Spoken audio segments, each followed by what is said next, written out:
2025 మే 25న జరిగిన ఓ వ్యక్తి మరణం ఆ గ్రామాన్ని కుదిపేసింది. ఆ చనిపోయిన వ్యక్తి తల వెనక భాగంలో నుండి రక్తం కారుతున్నా ఆ వ్యక్తిది హత్యేనేమో అని ఎవరు పోలీస్ స్టేషన్ లో కేసు పెట్టలేదు. పైగా అతని ఫ్యామిలీ బంధువులు అందరూ కలిసి ఆ వ్యక్తి అంత్యక్రియలు కూడా చేసేశారు. అయితే ఆ వ్యక్తి చనిపోయిన 3 రోజులకి కుటుంబ సభ్యులకు ఆ వ్యక్తి మరణంపై అనుమానం వచ్చింది. దీంతో విషయం బయటపడింది. ఆ వ్యక్తిది హత్య అని తేలింది. 2025 జూన్ 5న పోలీసులు ఆ శ్మశానానికి వెళ్లారు. ఆ వ్యక్తి శవాన్ని పూడ్చిపెట్టిన సమాధిని తవ్వించారు. 4 డాక్టర్స్ కలిసి అక్కడే ఆ శ్మశాన వాటికలోనే ఆ వ్యక్తికి పోస్ట్ మార్టం నిర్వహించారు. అప్పటికి ఆ వ్యక్తి చనిపోయి 10 రోజులైంది. రాజస్థాన్ జాలోర్ జిల్లాలోని బగోడా గ్రామంలో ఉంటున్నాడు నరసిరామ్. ఇతని భార్య పేరు మాఫీదేవి. వీరికి 2 కుమార్తెలు. పెద్ద కుమార్తె వయసు 4 సంవత్సరాలు కాగా చిన్న కుమార్తెకు 1.5 సంవత్సరాలు మాత్రమే. ఇక నర్సి కుటుంబ విషయానికి వస్తే ఇతనికి 2 అన్నలున్నారు. పెద్దన్న పేరు దాదారాం కాగా రెండవ అన్న నరసారాం. ఇక నర్సి వృత్తి విషయానికి వస్తే ఇతనికి సొంతంగా పొలం ఉంది. ఆ పొలాన్నే సాగు చేస్తూ కుటుంబాన్ని పోషిస్తున్నాడు. ఇతనే కాదు ఇతని అన్నలిద్దరూ కూడా పొలం పనులే చేస్తారు. తల్లిదండ్రుల తదనంతరం 3 పొలాన్ని పంచుకున్నారు. అంతేకాదు తమకు వచ్చిన పొలం వాటాలోనే 3 అన్నలు ఉండాలి అని నిర్ణయించుకొని ఆ పొలంలోనే 3 ఇళ్లు కట్టుకున్నారు. ప్రకృతి ఒడిలో హ్యాపీగా జీవితాన్ని గడిపేయాలి అనుకున్నారు ఆ 3 అన్నదమ్ములు, ముఖ్యంగా నర్సి. అందుకే పొలంలోనే ఇల్లు కట్టుకున్నాడు. ఇక భార్య మాఫీదేవి కూడా భర్తతో మొదట్లో బాగానే ఉండేది. ఇదిలా ఉండగా ఓసారి మాఫీదేవి బంధువుల ఇంట్లో ఫంక్షన్ ఉందని సియావత్ వెళ్ళింది. అక్కడికి వెళ్లి బంధువులతో కలిసి ఆ ఫంక్షన్ హ్యాపీగా పూర్తి చేసుకుంది. అయితే తిరిగి వచ్చేటప్పుడు ఆ బంధువులకు పక్కింట్లో కూడా తెలిసిన వారు ఉండటంతో అందరూ కలిసి ఆ పక్కింటికి వెళ్లారు. వాళ్లతో పాటే దేవి కూడా వెళ్ళింది. ఇక ఆ ఇంట్లో ఆమెకు నన్వలారాం అనే వ్యక్తి పరిచయమయ్యాడు. ఈ రామ్ కి ఇంకా పెళ్లి కాలేదు, సంబంధాలు చూస్తున్నారు. కానీ ఎప్పుడైతే ఈ దేవిని చూశాడో అప్పుడే రామ్ ఆమెపై తన మనసు పారేసుకున్నాడు. ఎలాగైనా దేవిని తన సొంతం చేసుకోవాలి అనుకున్నాడు. ఇక దేవి కూడా రామ్ ని చూడగానే మురిసిపోయింది. రామ్ ని చూడగానే తన ఆలోచనలన్నీ దారి తప్పాయి.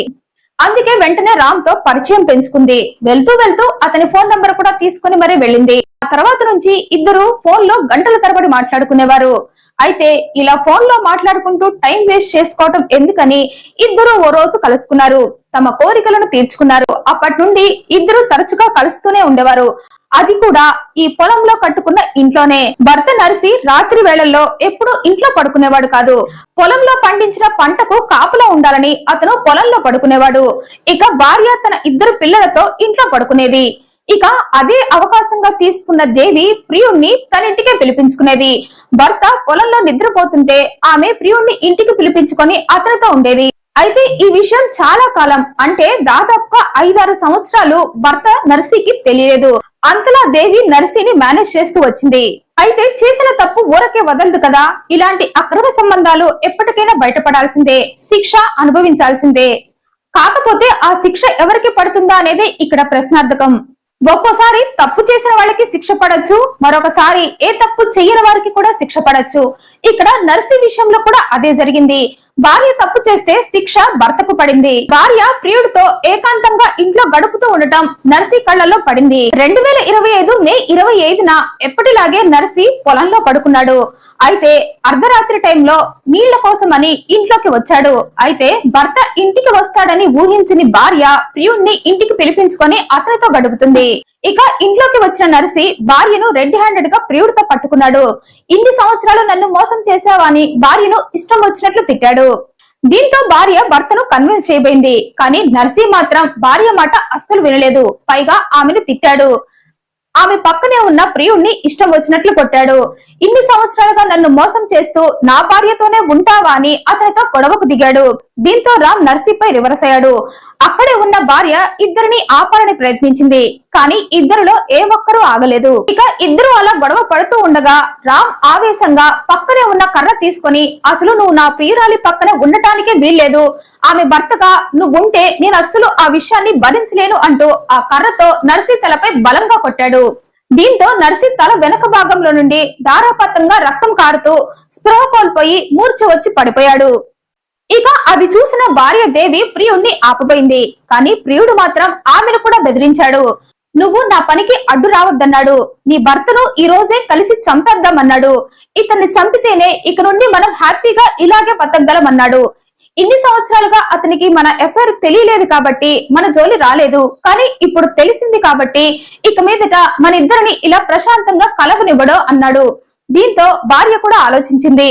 భర్తను చంపడమే కరెక్ట్ అనుకుంది. అందుకే ఇద్దరు కలిసి నర్సీపై దాడి చేశారు. తర్వాత రామ్ బయటకు వెళ్లి కొద్దిసేపటికి మళ్లీ వచ్చాడు. వస్తూ ఓ విషం డబ్బాను తీసుకొని వచ్చాడు. దాన్ని నర్సీతో తాగించి చంపాలని అతని ప్లాన్. ఇక తన ప్లాన్ ని ప్రియురాలికి కూడా చెప్పాడు. దానికి ఆమె కూడా ఒప్పుకుంది. దీంతో ఇద్దరు కలిసి స్పృహ కోల్పోయిన నర్సీ దగ్గరకు వెళ్లి అతనితో బలవంతంగా ఆ విషయాన్ని తాగించారు. దీంతో నర్సీ చనిపోయాడు.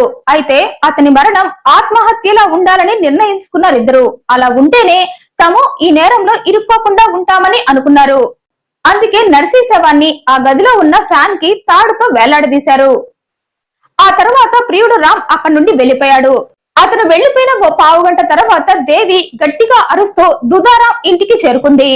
ఈ దుదారాం ఇల్లు నర్సీ ఇంటికి 500 మీటర్ల దూరంలో ఉంటుంది. అర్ధరాత్రి టైంలో మరదలు అరుచుకుంటూ ఏడుస్తూ ఇంటికి వచ్చేసరికి దుదారాం ఏమైందని ఆమెను ప్రశ్నించాడు. దీంతో ఆమె మీ తమ్ముడు ఆత్మహత్య చేసుకుని చనిపోయాడంటూ విలపించింది. ఇక అది విన్న అన్న గుండె ముక్కలైంది. నా తమ్ముడు అలా చనిపోవటం ఏంటి, అసలు ఎందుకు చనిపోయాడు అంటూ వెంటనే తమ్ముడు శవం దగ్గరికి పరుగులు తీశాడు. అతని వెనకాలే ఇంకో అన్న కూడా వచ్చాడు. అలా ఇద్దరు అన్నలు కలిసి నర్సీ శవాన్ని కిందకు దింపారు. ఆ రోజు రాత్రంతా నర్సీ అన్నలిద్దరూ దేవి ముగ్గురు కలిసి ఆ శవం దగ్గరే ఉన్నారు. తెల్లవారగానే విషయాన్ని గ్రామస్తులకి బంధువులకి అందరికీ చెప్పారు. అయితే బంధువులు గ్రామస్తులు అందరూ వచ్చాక ఆ శవాన్ని పరిశీలించారు. నర్సీ తల వెనుక భాగంలో నుండి రక్తం కారుతూ ఉండటం కూడా గమనించారు. అతని వంటిపై కూడా స్వల్ప గాయాలు ఉండటంతో వారందరికీ అనుమానం వచ్చింది. కానీ ఎవరు పోలీస్ స్టేషన్ లో కేసు పెట్టలేదు. కారణం నర్సీ ఫ్యామిలీ ఏం మాట్లాడలేదు. వాళ్ళంతా అతను నిజంగా ఆత్మహత్య చేసుకుని చనిపోయాడని నమ్మారు. వారు కూడా నర్సీ తల వెనక భాగంలో నుండి రక్తం కారటం గమనించారు. కానీ తమ్ముడు చనిపోయిన బాధలో ఆ విషయాన్ని వారు పట్టించుకోలేదు. అతను ఎందుకు ఆత్మహత్య చేసుకున్నాడా అన్న ఆలోచనలోనే ఉంది ఫ్యామిలీ మొత్తం. వాళ్ళు ఆ ఆలోచనలోనే ఉండాలని దేవి తెగ నటించేసింది. ఇక దేవి నటన చూసి వారంతా నర్సీ నిజంగా ఆత్మహత్య చేసుకునే చనిపోయాడు అనుకొని అతని తల వెనక భాగంలో నుండి రక్తం కారుతున్నా పట్టించుకోలేదు. బంధువులలో గ్రామస్తులలో కొందరు నర్సీది హత్యనేమో అని అన్నా కొందరి ఒత్తిడి వల్ల వారు కూడా నోరు మెదపలేదు. కట్ చేస్తే నర్సీ ఫ్యామిలీ బంధువులు అందరూ కలిసి నర్సీ శవాన్ని తీసుకొని శ్మశానానికి వెళ్లారు. అక్కడే అతని అంత్యక్రియలు కూడా పూర్తి చేశారు. అలా నర్సీ చనిపోయి 3 రోజులైంది. అయితే అతను చనిపోయిన 3వ రోజు అతని మరణంపై ఫ్యామిలీకి అనుమానం వచ్చింది. ముఖ్యంగా అన్న దుదారాం కి. అతనికి తన తమ్ముడు తల వెనక భాగంలో నుండి వచ్చిన రక్తం గుర్తొచ్చింది.